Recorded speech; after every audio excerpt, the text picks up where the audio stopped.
마가복음 40번째 강해 설교, 부활하신 예수 그리스도, 복음 전파의 사명을 주시는 예수 그리스도란 제목으로 오늘 함께 우리 말씀 살펴보도록 하겠습니다. 지난주 채찍에 맞으시고 지칠 대로 지친 예수님께 십자가를 지고 골고다 언덕까지 오르는 마지막 고난의 여정이 기다리고 있었습니다. 밤새도록 기도하시고 잡히신 뒤에 밤새도록 제사장들에게 신문당하고 빌라도에게 넘겨져 채찍을 맞으시고 능욕받으신 이 예수님은 온갖 고초를 당했기 때문에 십자가를 지실 수가 없었습니다. 그러자 로마 군인들은 지나가는 구레네 사람 시몬에게 억지로 예수님의 십자가를 지우고 골고다 언덕으로 가는 것을 볼 수가 있었습니다. 골고다 언덕에 도착하신 예수님께 군인들은 모략탄 포도주를 주었으나 예수님께서 받지 않으시는 것을 볼 수 있었어요. 마취제 역할을 하는 모략을 탄 포도주를 마시지 않음을 통해서 자신에게 주어진 하나님의 진노에 대한 죗값을 아무런 경감 없이 그대로 받으시려 했다라는 것이죠. 이런 상황 속에서 예수님의 옷을 가지고 누가 가질까 하여 제비 뽑는 것, 예수님의 겉옷을 제비 뽑는 것조차 구약의 성경 말씀을 그대로 성취하는 것을 볼 수 있었습니다. 때가 제3시가 되자 십자가에 못 박은 예수님을 똑바로 세우는 것을 볼 수 있었어요. 예수님의 머리 위에는 유대인의 왕이라는 죄패가 쓰여져 있었습니다. 유대 지도자들과 로마 통치자들 그리고 군인들은 예수님을 유대인의 왕이라 조롱하면서 그 죄패를 십자가에 달았을지 몰라도 그 일을 통해서 그들이 알든 모르든 예수님이 하나님 나라의 왕이신 것에 대해서 고백했다라는 것이죠. 예수님의 이러한 모습을 보며 지나가는 자들은 자기 머리를 흔들며 예수를 모욕하여 이르되 성전을 헐고 사흘에 짓는다는 자여, 내가 너를 구원하여 십자가에서 내려오라 하며 욕보이는 것을 볼 수 있었어요.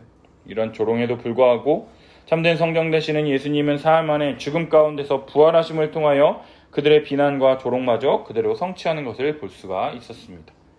뿐만 아니라 대제사장들도 서기관들과 함께 희롱하며 서로 말하되 그가 남은 구원하였을 때 자기는 구원할 수 없도다. 이스라엘의 왕 그리스도가 지금 십자가에서 내려와 우리가 보고 믿게 할지어다 하며 함께 십자가에 못 박힌 자들도 예수님을 욕하는 것을 볼 수 있었어요.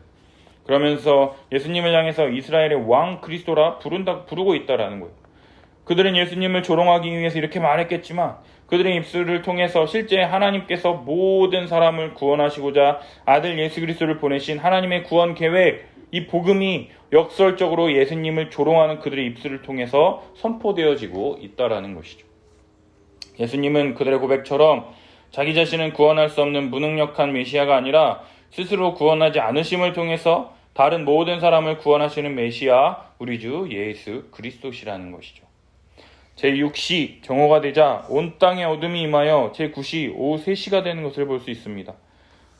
제9시에 예수님께서 크게 소리 지르시되 엘리 엘리 라마 사박다니 하시니 나의 하나님 나의 하나님 어찌하여 나를 버리셨나이까 말씀하신다는 거죠. 예수님의 이 이야기를 듣고 곁에 섰던 자들 중 어떤 사람들이 예수님의 이 말을 듣고 엘리야를 부른다 생각했다라는 거예요. 엘리 하니까 엘리야 부르나 보다 이렇게. 그때 한 사람이 달려가서 해면에 신 포도주를 적시어 갈대를 꽂아서 예수님의 입에 댑니다. 그 포도주를 먹음을 통해서 갈증이라도 해결함을 통해서 엘리야가 올 때까지 생존할 수 있도록 아주 적은 양의 포도주를 입에 갖다 댄다라는 거예요. 그러자 곁에 있던 자들이 엘리야가 와서 그를 내려주나 보게 가만 놔둬 이렇게 이야기한다라는 거예요. 예수님의 마지막 죽음의 그 순간까지 그들은 예수님의 말씀을 오해하고 조롱하는 태도를 지금 취하고 있더라. 예수님을 조롱하기 위하여 군인들이 한 짓마저도 다 이루었다 말씀하시며 예수님께서 숨지시니 성전 휘장이 위로부터 아래까지 찢어져 둘로 나뉘어지는 것을 볼 수 있었어요.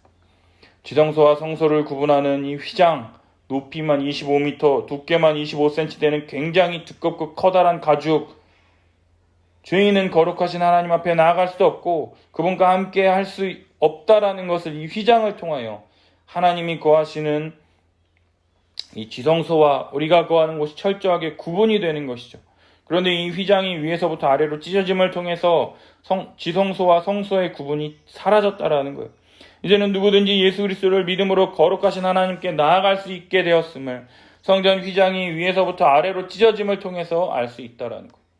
1년에 한 번 대속죄일에 대제사장만 1년에 한 번 죽을까 두려워하면서 벌벌 떠면서 조심히 들어왔던 그런 것이 아닌 이제는 예수 그리스도의 십자가 죽으심을 믿는 모든 자들에게 하나님 앞에 당당하게 나아가 하나님 앞에 기도도 하며 하나님께 모든 필요를 아뢰일 수 있는 놀라운 은혜가 우리들 가운데 펼쳐지게 되었다라는 것이죠. 이런 상황 속에서 성경은 중요한 인물들을 나열해요. 예수님 가장 가까이에서 숨지시는 모습을 보면서 이 사람은 진실로 하나님의 아들이었다 말하는 이 백부장과 예수님의 죽음을 멀리서 보고 또 예수님의 부활하심을 제일 먼저 본 막달라 마리아, 야고보의 어머니 마리아, 살로메, 그리고 예수님의 시체를 장사 지내기 위해 달라고 요청하는 아리마대 요셉의 모습을 볼 수가 있다라는 거죠. 이들은 대제사장들과 서기관 그리고 많은 사람들의 눈을 의식하지 않고 예수님의 있는 모습 그대로를 바라보고 믿음의 고백을 하고 믿음의 행위를 하는 것을 볼 수가 있다라는 거예요. 그것은 바로 예수님의 가르치심과 십자가의 죽으심을 처음부터 끝까지 다 지켜봄을 통해서 예수님에 대한 바른 믿음을 가졌기 때문이라는 거죠.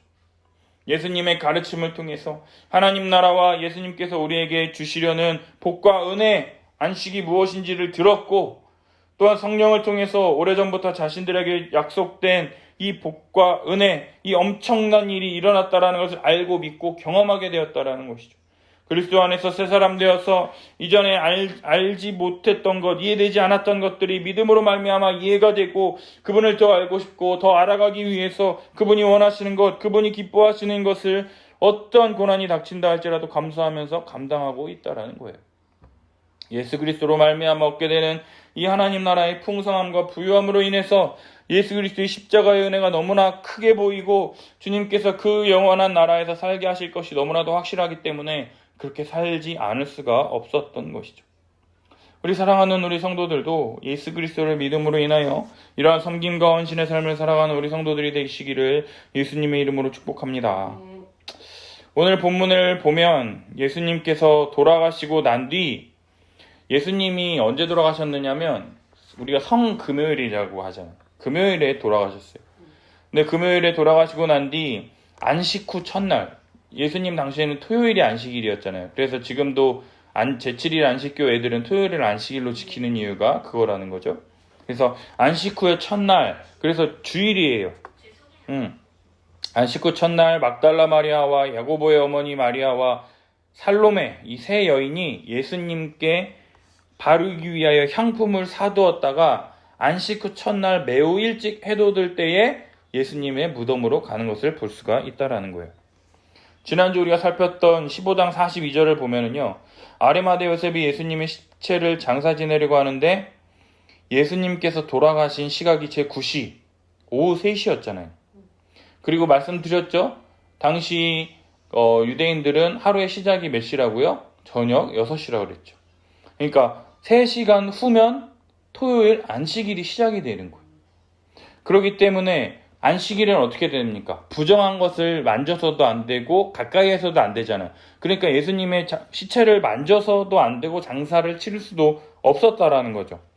그리고 또 아리마대 요셉이 빌라도에게 예수님의 시체를 요구했을 때 예수님이 3시에 돌아가셨다면 바로 그걸 내렸겠어요? 아니죠. 그러니까는 예수님의 시체를 달라고 요구했을 때 빌라도가 야 예수 정말 죽었어? 확인해봐. 또 이렇게 막 왔다 갔다 시간을 허비했을 거 아닙니까? 그러느라고 시간을 다 흘렸더라면 이제 얼마 남지 않은 조금 뒤에 잠시 후의 시간이면 날이 거의 저물어 갈 시간이기 때문에 예수님의 시체를 정성껏 향유를 바르고 세마포로 쌌다고 하기보다는 얼른 급하게 그냥 세마포로 싸서 급하게 장례를 치렀겠구나 생각할 수 있다라는 것이죠.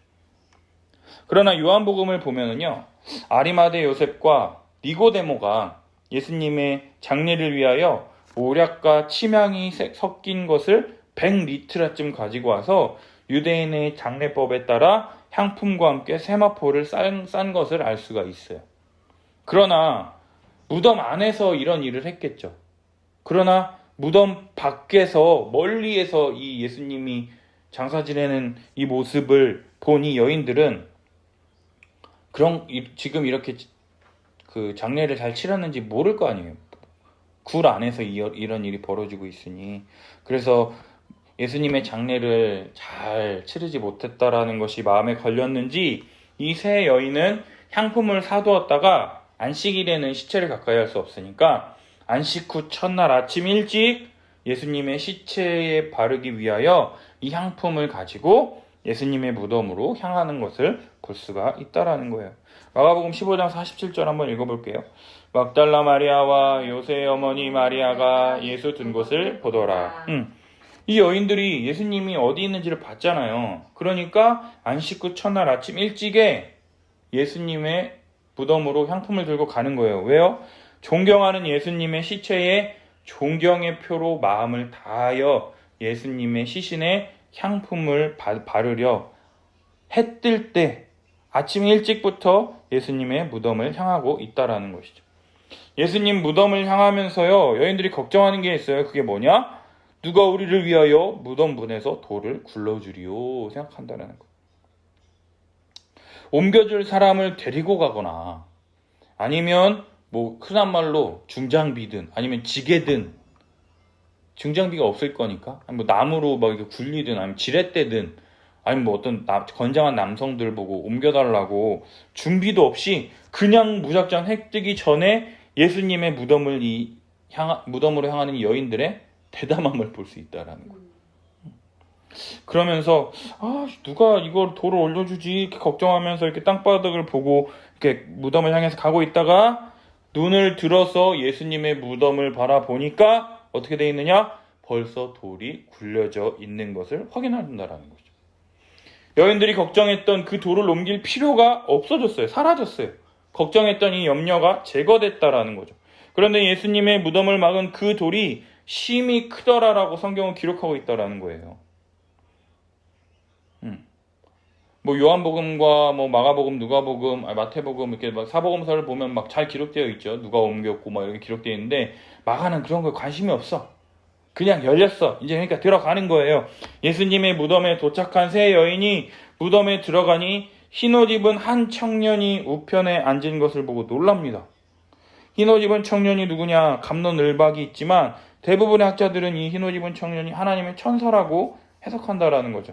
마태복음 28장 5절과 누가복음 24장 4절, 요한복음 20장 12절 함께 읽습니다. 여자에게 말하여 이르되 너희는 무서워하지 말라. 십자가에 못 박히신 예수를 너희가 찾는 줄을 내가 아노라. 이로 인하여 근심할 때 문득 찬란한 옷을 입은 두 사람이 곁에 섰는지라. 흰옷 입은 두 천사가 예수의 시체 뉘었던 곳에 하나는 머리편에 하나는 발편에 앉았더라. 따라서 이 천사들이 이 세 여인을 향하여 말하기를 놀라지 말라고 이야기한다라는 거예요. 그러면서 말하는 게 뭐냐? 십자가에 못 박히신 나사렛 예수님은 살아나셨고 여기 무덤에 계시지 않는다고 이야기하는 거예요. 그리고 예수님이 누우셨던 자리까지 보여줍니다. 보라, 그를 누웠던 곳이니라.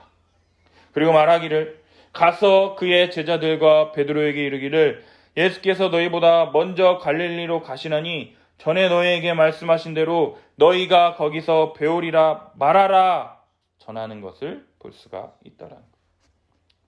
마가복음 14장 28절에 그러나 내가 살아난 후에 너희보다 먼저 갈릴리로 가리라. 예수님은 성찬을 마치시고 십자가 죽음에 대해서 제자들에게 말씀하실 때 이 말씀을 하셨어요. 갈릴리가 어떤 곳입니까? 예수님께서 제자들을 제일 처음 만났던 곳인가 동시에 예수님의 주된 사역 현장이라는 거예요.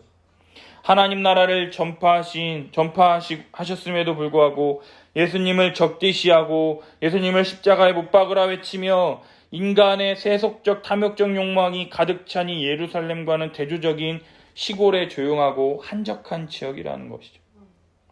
또한 예수님을 버리고 도망친 대부분의 제자들의 고향이 바로 이 갈릴리예요. 따라서 부활하신 예수님께서는 그곳에서 제자들을 다시 만나셨으며 특별히 베드로에게는 네가 나를 사랑하느냐? 네 양을 먹이라 3번씩 물으시는 것을 통해서 베드로가 3번 부인했던 것을 다시금 감싸주시며 다시금 베드로에게 새로운 사명을 주시는 것을 볼 수가 있었습니다. 이처럼 천사가 세 여인들에게 이야기해 주니요. 여자들이 몹시 놀라 떨며 무덤에서 나와 도망쳤어요. 그리고 무서워서 아무에게도 아무 말도 하지 못하는 것을 볼 수가 있다라는 것이죠. 우리가 가진 성경책을 보면은요, 9절부터 20절까지 이렇게 대가로로 묶여 있는 것을 볼 수가 있어요. 보이시죠? 네. 대가로로 이렇게 돼 있죠. 예수께서 앞에. 그리고 마지막 절에 증언하시니라 옆에 대가로로 이렇게 끝맺고 있어요. 왜 그러냐면 대부분의 학자들은 마가복음 원본에는 16장 8절까지만 기록되었다라고 해석을 합니다. 뭐야? 그러면은 8절 딱 보면은 지금 뭐야? 여자들이 무서워서 아무 말도 하지 못하더라 이렇게 하고 끝나는 거예요. 성경이. 이렇게 끝나지 않은 것 같은 이 느낌. 그러나 이것을 통해서 예수님이 부활하셨다라는 것을 강조하는 마가의 특징이 이 마가복음에 잘 나타나 있다라고 하는 게 학계의 대부분의 정설이라고 알려져 있다라고 그래요. 그래서 마태복음, 누가복음, 요한복음과 함께 이 마가복음을 읽을 때 독자 스스로 열린 결말, 마가복음의 이야기, 요한복음의 이야기, 누가복음의 이걸 통해서 이것들을 잘 해석할 수 있도록, 그래서 주님 다시 오심과 영원한 이 하나님 나라의 관점으로 이 성경을 해석하도록 해야 되는데, 이러한 하나님 나라 관점으로 성경을 해석하지 않고 또 잘못 성경을 해석하고 하나님의 뜻을 오역함을 통해서 마가복음이 제일 처음 기록된 복음서임에도 불구하고 굉장히 많이 부족한 점들이 많다라고 하는 여러 가지 공격을 많이 받았어요. 그러니까 많은 여러 가지 문제들이 발생하자 성경을 마무리 짓는 게 필요하다고 생각한 초기 그리스도인들의 필요에 의해서 이 대가로로 묶여있는 이 9절부터 20절까지가 추가로 삽입되었다라고 하는 그 의견이 신학자들 사이에서는 다수라고 하더라고요. 이게 그래서 나중에 요한복음과 누가복음과 마태복음과 사도행전과 로마서와 이런 것들을 다 이해하고 있는 이 사도들이든 아니면 초대 그리스도인들이든 아니면 또 마가가 썼다, 추가로 썼다 이렇게 막 여러 가지 의견들이 있어요. 그러나 추가로 삽입되었다라는 그 의견이 대부분 이렇게 공감하는 의견이라고 하더라고요. 그러나 우리는요, 모든 성경을 하나님의 말씀으로 받는 이 사람들로서 우리는 학자가 아니잖아요. 우리는 학자가 아니기 때문에 이러한 해석의 부분은 학자들에게 그래 니네가 일해라고 남겨두고, 우리는 교회가 정한 이 정경으로서의 마가복음, 이게 하나님의 말씀이다라고 하는 이 마가복음 16장 9절부터 20절까지 계속해서 이제 한번 살펴보도록 하겠다라는 거예요. 너무 무섭고 놀라서 아무에게 아무 말도 하지 못하고 있는 이 막달라 마리아에게 우리 주님 부활하신 후 제일 먼저 나타내 보이십니다. 부활하신 예수님을 제일 처음 만난 이 막달라 마리아는요, 예수와 함께하던 사람들이 슬퍼하며 울고 있는 중에 내가 예수님을 만났습니다 라고 하는 이 일을 알림해 그들은 예수께서 살아나셨다라는 것과 마리아에게 보이셨다라는 것을 듣고도 믿지 아니하는 것을 볼 수가 있다라는 것. 당연한 거죠. 죽은 사람이 부활했다는 이야기를 듣고 정말이야? 하면서 이렇게 기뻐하기보다는 무슨 헛소리 하고 있는 거야, 저리 가 하면서 핀잔 주는 게 당연한 것이고요. 그리고 마가복음에 뭐라고 방금 전에 기록되어 있습니까? 귀신 들렸던 여자 마리아라고 나오잖아요. 귀신 여기 9절에 살아나신 후에 전에 7 귀신을 쫓아내어 주신 막달라 마리아. 7 귀신 들렸던 여자. 그러니까 저 여자 제정신 아닌 여자라고 생각할 수 있겠죠. 그러니까 그 여자가 말하는 것을 듣고서 아이씨 저 여자 아직 정신 나간 여자 아니야. 그냥 들을 필요도 없어 라고 하면서 핀잔을 주고 마리아가 예수님을 보았다라는 것을 믿지 못하는 것이죠. 이러한 자세한 이야기가 요한복음에 기록되어 있는데요. 요한복음 20장 1절부터 8절까지 우리 함께 읽어보겠습니다. 안식 후 첫날 일찍이 아직 어두울 때 막달라 마리아가 무덤에 와서 돌이 무덤에서 옮겨진 것을 보고 시몬 베드로와 예수께서 사랑하시던 그 다른 제자에게 달려가서 말하되 사람들이 주님을 무덤에서 가져다가 어디 두었는지 우리가 알지 못하겠다 하니 베드로와 그 다른 제자가 나가서 무덤으로 갔대 둘이 같이 다름질하더니 그 다른 제자가 베드로보다 더 빨리 달려가서 먼저 무덤에 이르러 구부려 셈 앞에 놓인 것을 보았으나 들어가지는 아니하였더니 시몬 베드로는 따라와서 무덤에 들어가 보니 세마포가 놓였고 또 머리를 쌌던 수건은 세마포와 함께 놓이지 않고 딴 곳에서 쌌던 대로 놓여 있더라. 그때야 무덤에 먼저 갔던 그 다른 제자들도 들어가 보고 믿더라. 요한복음을 살펴보면은요, 막달라 마리아는 예수님의 무덤이 비어있는 것을 본 후에 베드로와 다른 제자들에게 알렸고, 베드로와 요한은 직접 빈 무덤을 확인했음을 알 수가 있어요. 그죠? 이 다른 제자가 요한이에요, 요한. 베드로하고 요한이 간 거예요. 그 후에 이제 베드로와 요한이 다시 그 예수님이 그 굴에서 걸어서 다시 자기의 시골로 갈 때에 예수께서 다른 모양으로 그들에게 나타나시니 두 사람이 가서 남은 제자들에게 알리었으되 역시 믿지 아니하는 것을 볼 수가 있어요. 누가복음 24장 13절에서 16절 그리고 29절에서 35절까지 모자라서 제가 보내드렸던 그 파일 보시면 될 것 같아요. 누가복음 24장 13절 우리 주보 먼저 보도록 하겠습니다. 읽겠습니다. 그날에 그들 중 예루살렘에서 25일이 되는 엠마오라 하는 마을로 가면서 이 모든 된 일을 서로 이야기하더라. 그들이 서로 이야기하며 문의할 때에 예수께서 가까이 이르러 그들과 동행하시나 그들의 눈이 가리어져 그인 줄 알아보지 못하거늘. 24장 29절부터 또 읽을게요.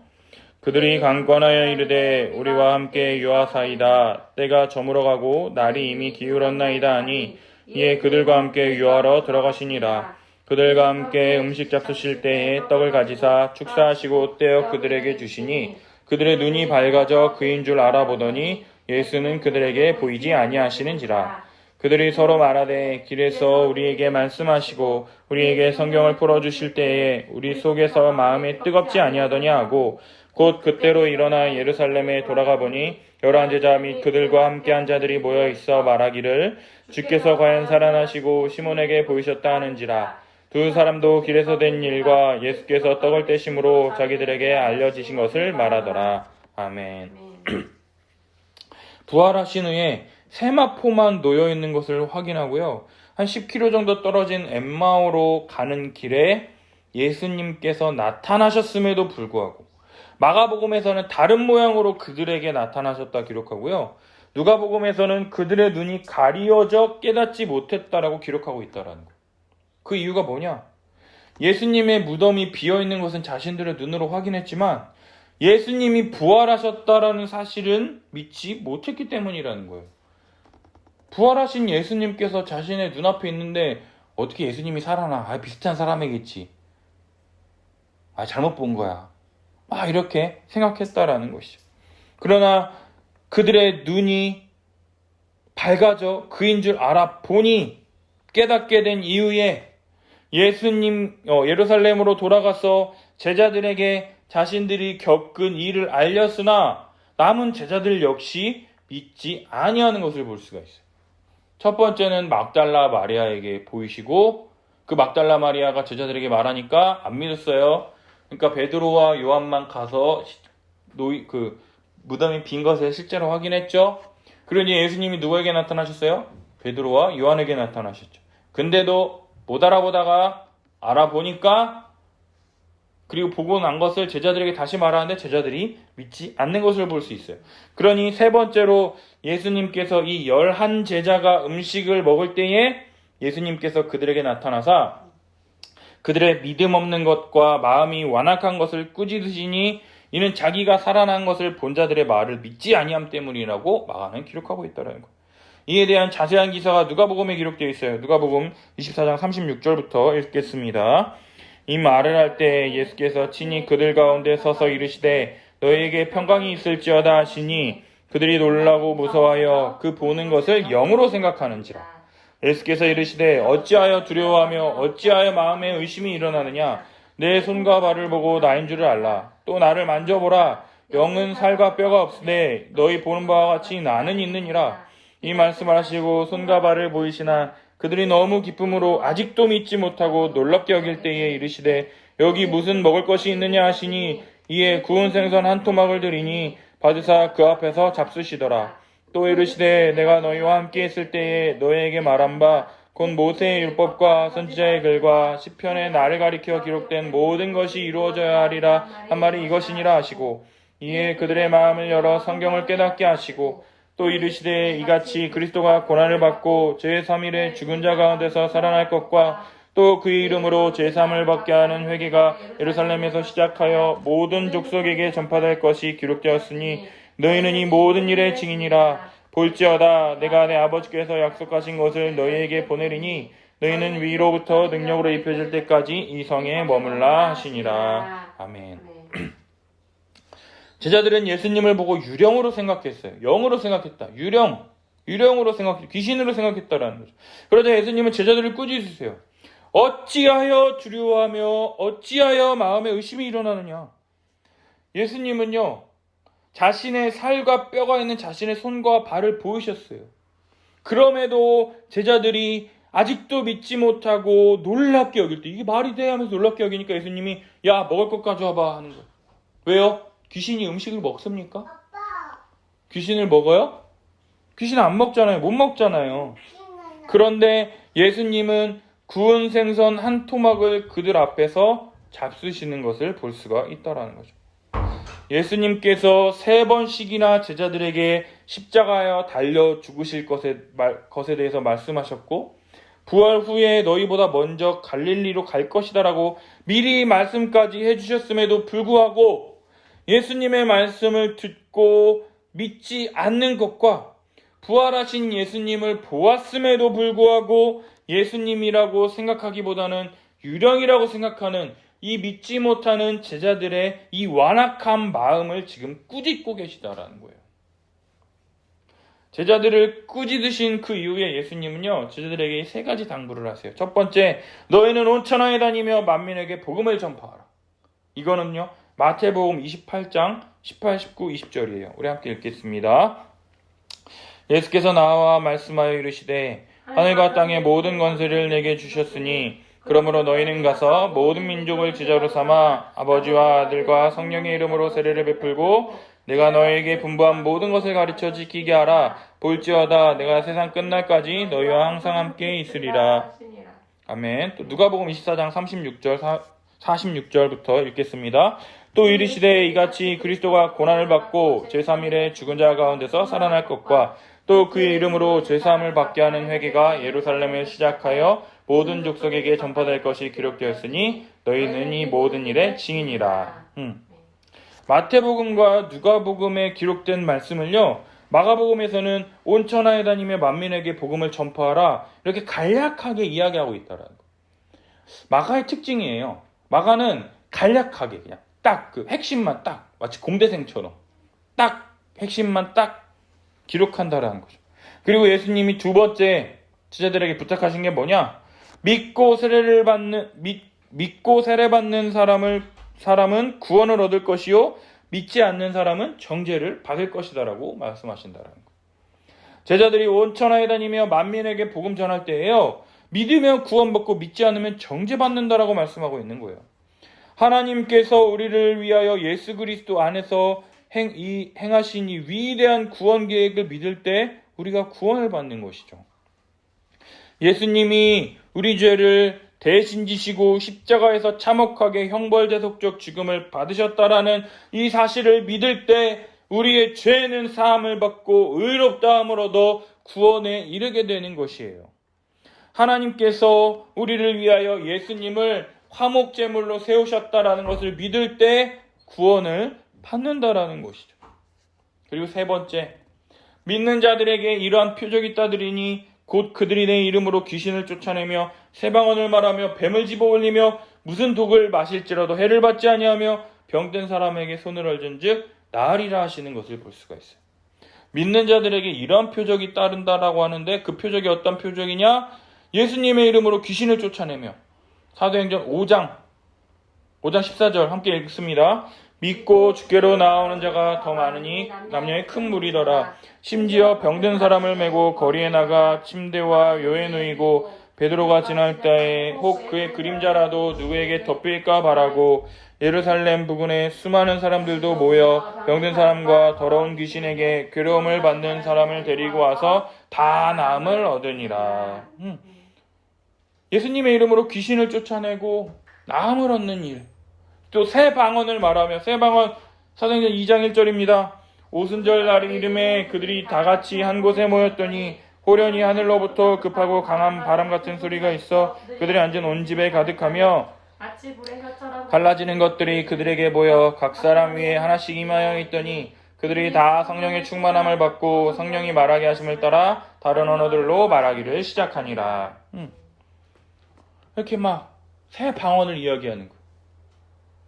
그리고 또 어떠한 해를 받지 않으며 병을 낫게 하리라라고 이야기한다라는 거예요. 이거는 사도행전 28장 3절의 이야기를 보면 알 수가 있어요.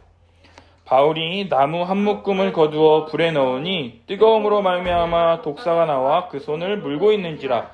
원주민들이 이 짐승이 그 손에 매달려 있음을 보고 서로 말하되 진실로 이 사람은 살인한 자로다. 바다에서는 구조를 받았으나 공의가 그를 살지 못하게 함이로다 하더니 바울이 그 짐승을 불에 떨어버림에 조금도 상함이 없더라. 그들은 그가 붙든지 혹은 갑자기 쓰러져 죽은 줄로 기다렸다가 오래 기다려도 그에게 아무 이상이 없음을 보고 돌이켜 생각하여 말하되 그를 신이라 하더라. 예수님의 말씀을 통해서요, 이 세 가지 말씀을 부탁하신 이 말씀을 통해서 예수님의 제자인 신자들은 예수님의 죽음과 부활을 확실히 믿고 이 복음을 온 천하 모든 민족에게 전파해야 한다라는 것을 깨닫게 된다라는 거예요. 이 복음을 듣고 믿으면 구원이 있을 것이요, 믿지 않으면 하나님의 심판과 저주를 면할 수 없다라는 것을 알게 된다라는 거예요.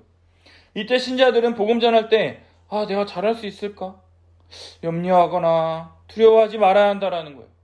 왜냐? 내가 복음을 잘 전하느냐 못 전하느냐 그것과는 상관없이 이 복음의 능력이 있음을 믿어야 된다라는 거예요.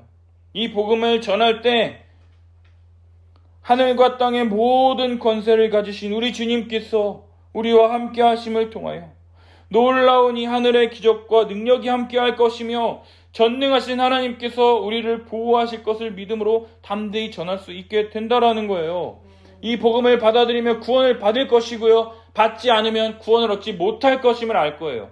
그리고 이 복음을 전하는 자들이 어떠한 해도 당하지 않고 필요한 모든 것을 공급하시며 필요한 모든 것들로 채우시는 그 주님의 은혜를 경험하기 때문에 복음 전하는 것을 두려워하지 않고 담대하게 우리에게 맡겨진 복음을 전할 수 있다라는 것이죠. 이 말씀 마치신 후에 예수님은 하늘로 올려지사 하나님 우편에 앉으시는 것을 볼 수 있습니다. 사도행전 1장 9절, 이 말씀을 마치시고 그들이 보는 데 올려져 가시니 구름이 그를 가리어 보이지 않게 하더라. 하나님의 뜻대로 이 땅에 오셔서 모든 성경을 응하게 하신 우리 주님을요, 하나님께서 하늘로 올리셔서 영광 중에 거하도록 높이셨고 주님으로서 하나님 보좌 우편에 앉으셔서 다스리시고 통치하시는 주님으로서 이 세상 모든 만물을 다스리도록 하셨다라는 것. 따라서 예수 그리스도의 십자가 복음을 믿는 신자들은 예수님께서 하나님 보좌 우편에서 성령님을 보내심을 통해서 우리와 늘 함께 하시며 하늘의 능력으로 우리를 도우시는 것을 알고 믿기 때문에 20절에 기록된 제자들이 나가 두루 전파할세 주께서 함께 역사하사 그 따르는 표적으로 말씀을 확실히 증언할 수 있게 된다라는 것이에요.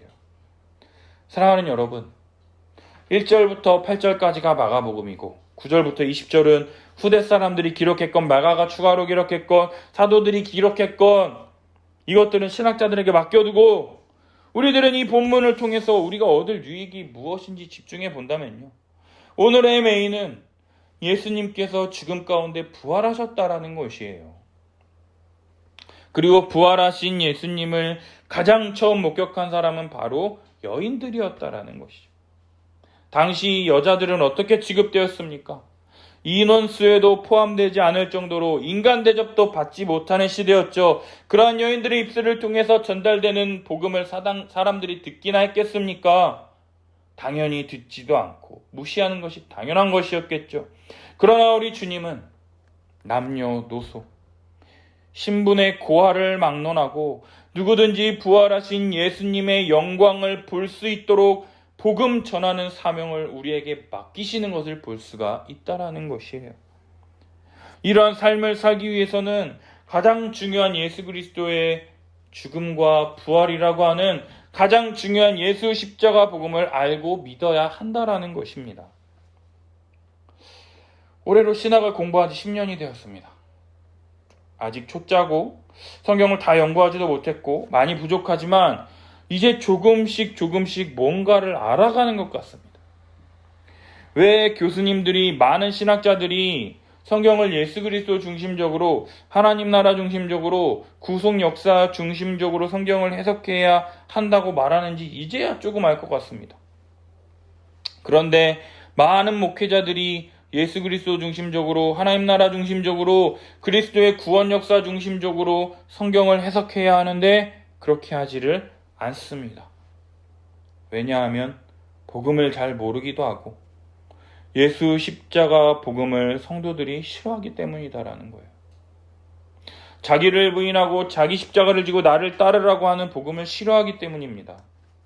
오히려 내가 잘되고 복받고 형통하기를 바라는 불교, 남녀호랑객교, 남사당의 정한수 떠놓고 기도하는 것과 전혀 다를 바가 없는 기복신앙의 기초에 있기 때문이다라는 거예요.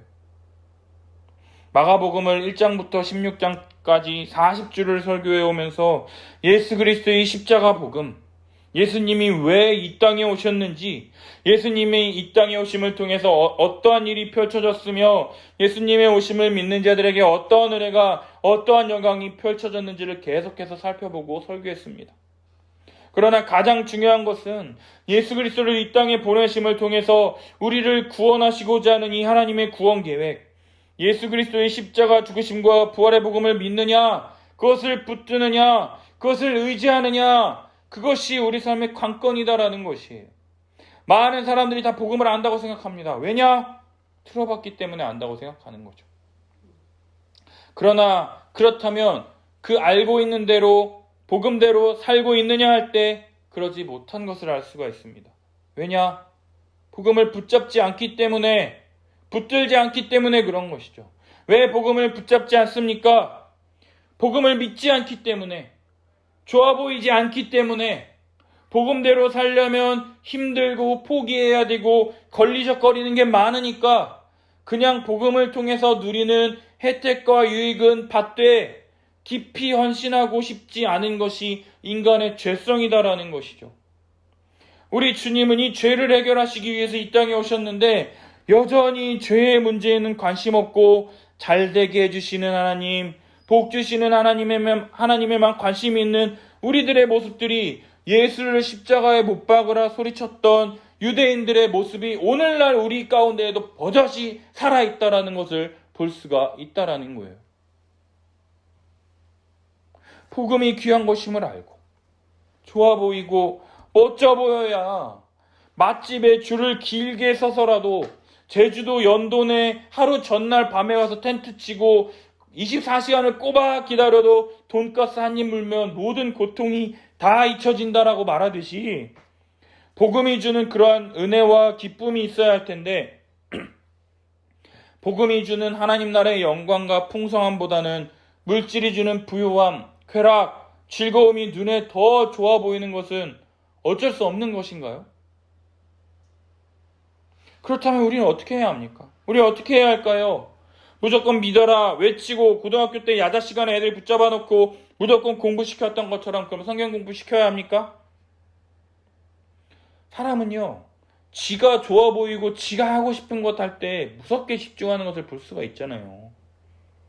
우리 연애할 때 군대에서 야근하고 서울에 가느니 못 가느니 막차 타고 인천 도착해서 피곤한 몸 이끌고 한 10분 정도 될까? 우리 아내 얼굴 보고 습대까지 갔다가 10분 얼굴 보고 이제 막차 끊겨서 사우나에서 잠잘 때도 하나도 피곤하지가 않았어요. 왜냐? 그 다음날 아침 일찍 우리 아내 만나서 데이트할 생각이 들떴었기 때문에 하나도 피곤한지를 몰랐죠. 그리고 우리 아내가 밤새도록 애들 재우고 피곤해도 사무 모임 있는 날은 아침 6시에 일어나서 PBS 하는 것처럼 사람들은 자기가 좋아하고 하고 싶어하는 일에 최선을 다하게 되어 있다라는 거예요. 따라서요, 사람들에게는 다 때가 있고 주님의 부르심이 있다라는 거예요. 그러나 그 때가 언제인지는 우리가 알지 못하기 때문에 우리는 때를 얻든지 못 얻든지 항상 복음 전하기 위해서 애써야 한다라는 것이죠. 그 사람에게 오늘이 마지막 복음 들을 수 있는 기회가 될지 모르기 때문에 항상 예수 십자가 복음을 전하고 가르쳐야 한다라는 거예요. 우리가 수학 시간에 선생님이 2차 방정식, 2차 함수, 미분, 적분 이야기할 때 아무런 관심 없이 냉장고에 어저께 넣어둔 그 케이크 한 조각이 생각나면서 갑자기 웃음 지어진다거나 맛있겠다 이러거나 또 어제 봤던 예능 프로나 드라마 그 장면 생각하면서 좋아하고 있다면 아무 쓸모가 없는 수학 시간이 되는 것이죠. 따라서 목사님들은요, 예수 그리스도를 통해 펼쳐진 하나님 나라에 대해서 쉽고 이해하기 쉽도록 하나하나 조목조목 설명해줘서 성도들이 설교를 들을 수 있도록 잘 준비해야 할 것이에요. 제가 중등부 사역을 오래 하면서 깨닫게 된 것 한 가지는요, 애들도 처음에는 무슨 얘기야 알아듣는 게 없죠. 왜요? ABCD 모르는 애들한테 영어로 말하면 알아들을 수 있나요? 그러나 ABCD를 하나하나씩 알고 동사가 뭐고 목적어가 뭐고 주어가 뭐고 알아가면 알아갈수록 들리는 거잖아요. 그것처럼 애들한테 하나하나 가리키면서 설교를 했더니 아이들도 설교에 집중하게 된다는 것을 깨닫게 되었다는 거죠. 따라서 이 설교 한 번에 다 하겠다. 불가능하다라는 거죠. 할 수 없어요. 욕심이에요. 그러나 이거 한 가지만은 꼭 기억했으면 좋겠어요. 이것만 기억하면 수포자도 수능 50점 넘는다. 1차 강사들이 말하는 것처럼 이것만 기억하면, 이것만 붙잡으면 구원 얻을 수 있다. 이야기할 수 있도록 예수 그리스도 중심적으로 예수 그리스도의 형벌대속적 죽음을 붙잡는 믿음을 가질 수 있도록 들리는 설교를 해야 한다라는 것이에요. 이 부분에 있어서 저도 잘하고 있는지 저 자신도 의문스럽지만 제 설교를 듣고 있는 제 아내는 만족하고 있기 때문에 스스로 잘하고 있다고 생각하고 위안을 삼으며 넘어가겠습니다. 넘어가도 되는지 모르겠지만, 사랑하는 여러분, 예수 십자가 복음은요, 우리가 복음 때문에 순교하고 선교지에 나가고 수천 명을 전도하는 거대 담론이 아니라요, 우리 삶의 현장에서 치열하게 벌어지는 영적 싸움과 전투일 수도 있지만 제 삶의 경우에는 대부분 믿느냐 믿지 않느냐, 이 믿음을 붙잡음을 통해서 어떠한 삶을 선택하느냐, 어떠한 삶을 살아가느냐, 이렇게 단순한 경우일 때가 많은 것 같아요. 믿으면 믿는 대로 사는 것이고요, 믿지 않으면 믿지 않는 대로 살 수밖에 없다라는 거예요. 근데 그 믿음의 선택을 했느냐, 믿음의 선택을 하지 않았느냐, 지금은 아무런 차이가 없는 것처럼 보이지만 그 끝은 엄청난 차이가 있다라는 거예요. 대부분의 사람들이 그때 가서 돌이키면 되지, 이렇게 이야기를 합니다. 여러분, 근데 우리 삶이 그렇게 단순하지가 않아요. 그렇다면 내 더러운 성격 하나 왜 못 고칩니까? 우리가 내 성격 더럽고 욱하고 막말하고 이런 것 몰라서 안 되는 게 아니잖아요. 못 고치는 게 아니라, 안 고치는 게 아니라 못 고치는 거잖아요. 우리가 몰라서 못 고칩니까? 알잖아요. 게으르고 나태하고. 왜 이걸 못 고칩니까? 안 고쳐지는 거예요. 따라서 이 모든 것을 뒤엎는 주님의 은혜가 우리 가운데 부어지기를 소망합니다. 따라서 예수 그리스도의 십자가 죽음과 부활이 나를 위한 죽음이었다라는 것을 부정할 수 없고, 그분을 위해서 남은 여생 주님의 영광을 위하여 사는 것, 그동안 나를 위해서, 우리 가족만을 위해서 살았던 인생에서 이제는 주님을 위하여 주를 기쁘시게 하기 위하여 애쓰는 이 거룩한 인생, 그렇다 보니 주님이 우리에게 교회를 선물로 주셨다라는 것을 알게 되고, 나만 이렇게 넘어지고 좌충우돌하는 게 아니라 내 주변에 나와 똑같은 연약함으로 인해서 고민하고 기도하며 연약하지만 다른 사람을 섬기기 위해서 나아가는 믿음의 이 동역자들을 보면서 다시금 힘내고 서로를 위로하고 격려하며 주님의 은혜를 구함과 동시에 매주 함께 한 말씀을 통해서 한 말씀을 듣고 한 몸 한 가족 되어서 다시금 힘을 내어 복음을 전하며 믿음의 삶을 살아가는 이 삶을 계속해서 살아가게 될 때 어느새 나도 모르게 그리스도의 장성한 분량에까지 자라있는 모습을 보게 된다라는 것이죠.